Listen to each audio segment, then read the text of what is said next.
Hello there guys, I am the CHALL and welcome back to another video. Now today we're going to be talking about the cancellation of League One and League Two. Now they will be in separate videos, so today we're going to focus on League One and then in a separate video we'll focus on this outcome of League Two and some of the reaction to it. Now I want to focus on League One and League Two in specific videos because there's a lot to talk about in each video.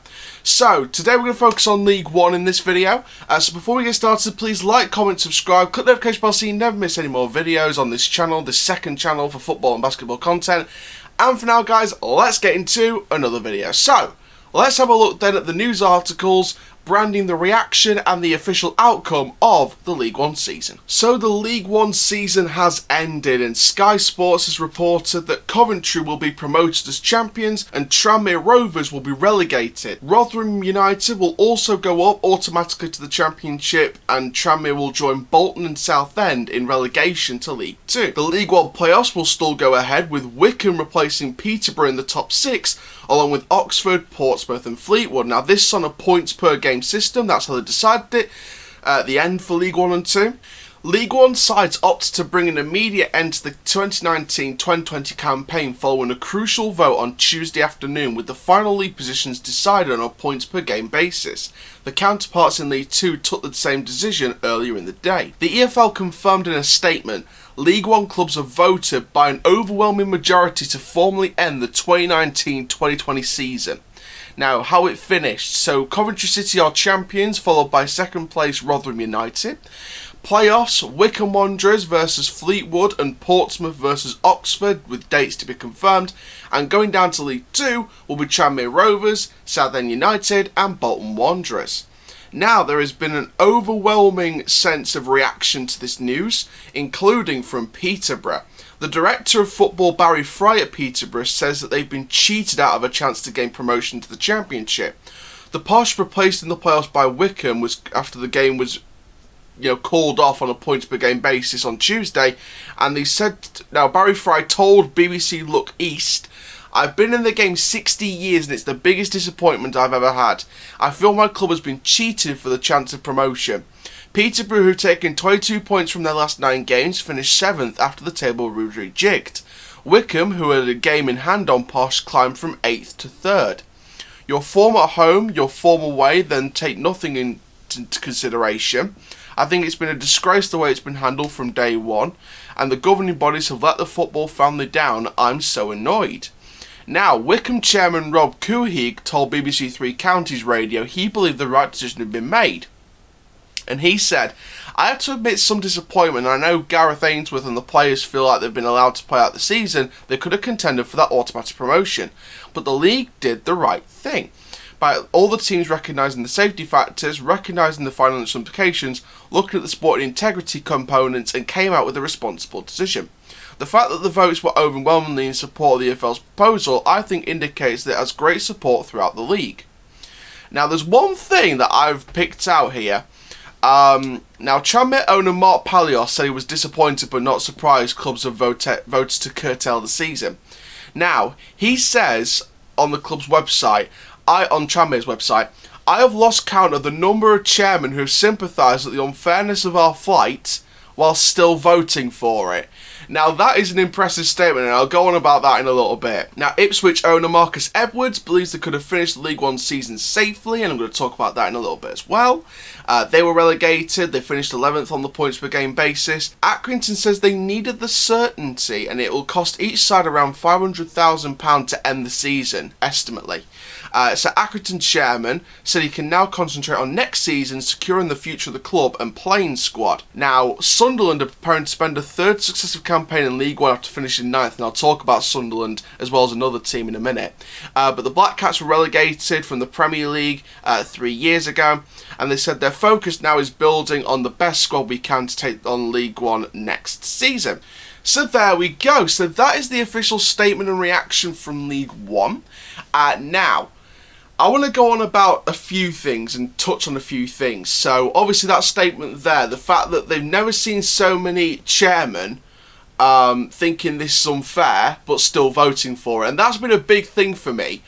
Why go out in public and say it's unfair but you still voted for it? Like, where's the logic in that? Like, if you wanted something different, then you could have voted for something different. Like, you know, the fact that it was an overwhelming majority and some of those chairmen were ridiculous enough to say it's unfair but still voted for it, that just shows the hypocrisy, doesn't it? Now, I want to talk about two clubs that I think are going to go through the biggest transitional process going into next season. Sunderland and Peterborough. Now, Peterborough chairman said he'd step down if they didn't reach the playoffs.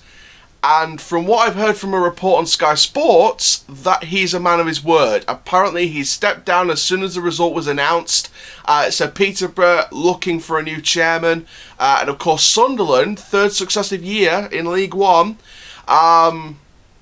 So obviously, Peterborough are going to need a new chairman. Sunderland's ownership problems, they're still, you know, up on high, on cloud nine, and we have no idea what's happening.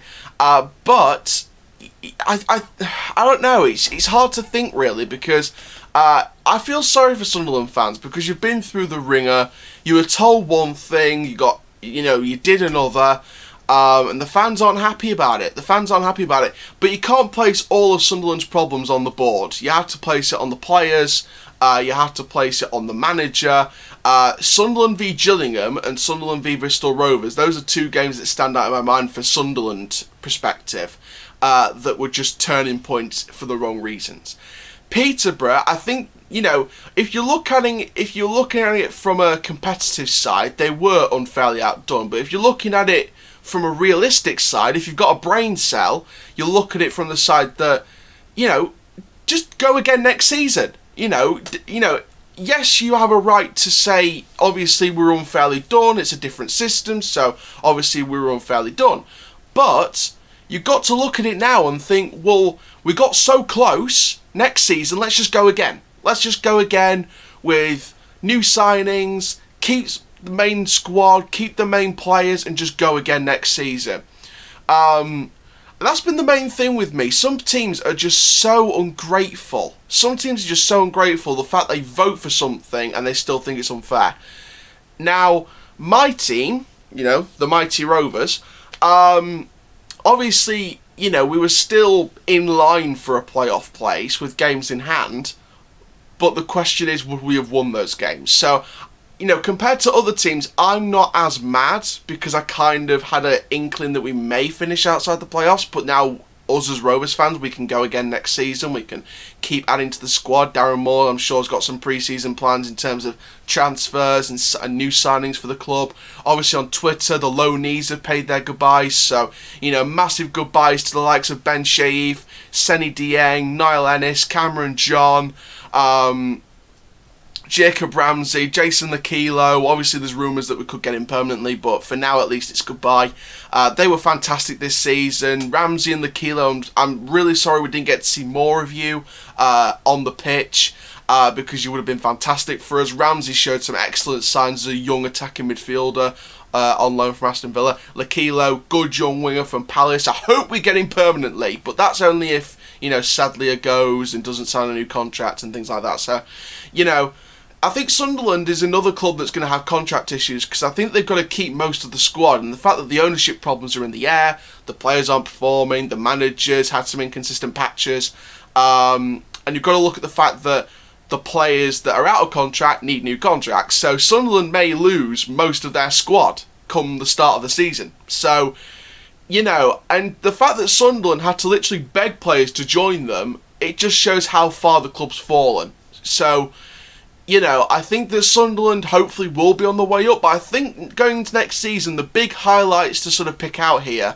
are the new teams going up, which I'll talk about in the League 2 video. Sunderland's ownership problems, will they be sorted over the summer? I know the virus may, dent those aspirations for Sunderland fans to get a new owner and for Sunderland to sell the club. But, should they get a new owner during this summer, whether virtually, digitally, whatever? Hopefully Sunderland do get a new owner and they don't have to go through the rot again. Peterborough, chairman, man of his word, goes. If they don't get the playoffs, he's gone. Peterborough, who will be the new chairman of Peterborough? Will the director of football, Barry Fry guy, will he step forward and become chairman? Will we get the new chairman in? Will they get a new chairman from scratch? So it should be a very transitional period for a few clubs, definitely for a few clubs. But I just want to personally say, congratulations Coventry and Rotherham, and also to our playoff contenders, Wycombe Wanderers, Oxford United, Portsmouth, Fleetwood Town. You know, I think, now don't get me wrong here, one of those clubs was in the playoffs last season, and that was, of course, you know, Portsmouth. So, you know, there's a 3 in 4 chance we could get a brand new team in the Championship. Now, obviously, you know, Wycombe, Oxford and Fleetwood, they're, compared to the likes of Portsmouth and the Championship clubs, they're very, very small. So I think they'd be in for a struggle next season. But it's good to have that Championship experience. You look at Burton, you look at Luton, you look at past teams that are coming to the Championship for a short spell. I think Huddersfield's been one of my main, you know, examples, because they came from League 2, League One into the Championship. They grew and they grew and they got into the Premier League, back down to the Championship again. So with the Premier League and Championship starting, we don't have dates confirmed for the playoffs for, you know, obviously the EFL League One. I'm going to talk about League 2 and the playoffs and things like that, and the promotions and the relegations. You know, all that will go in that video. But thank you guys for watching this League 1 video. Make sure you subscribe, make sure you like, comment as well. Click the notification bell so you never miss a YouTube video. And for now, guys, I'm the CHALL. Goodbye.